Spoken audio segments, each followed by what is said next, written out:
तर good morning मित्रांनो, चहापासून आपली झाली सुरुवात आणि माझ्या भावांची मस्ती बघा. अरे कहना क्या चाहते हो? आम्ही चाललो आता होळी खेळायला, तर मी पण येतो सोबत. हे तर गेले होळी खेळायला, पण माझी पिल्लू वर गेली ना पक्षासोबत खेळायला. आता हिला कुठं सापडणार आहे बरं तो पक्षी.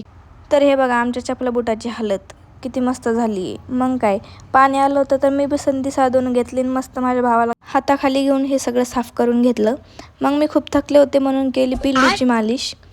हो, थकली मी होते आणि पिल्लूची मालिश चालू होती. मग माझ्या भावांना चटपटे मुरमुरे खाऊ घातले आणि परत मी त्यांना कामाला नेलं. हे इथं आमचा खूप कचरा झाला होता, तो आम्ही जाळून टाकला.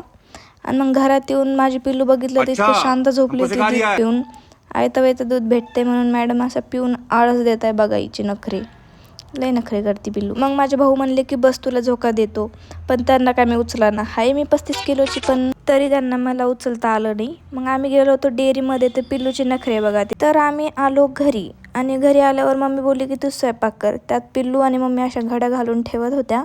मी स्वयंपाक वगैरे आवरला आणि असा होता माझा आजचा व्लॉग. Bye bye.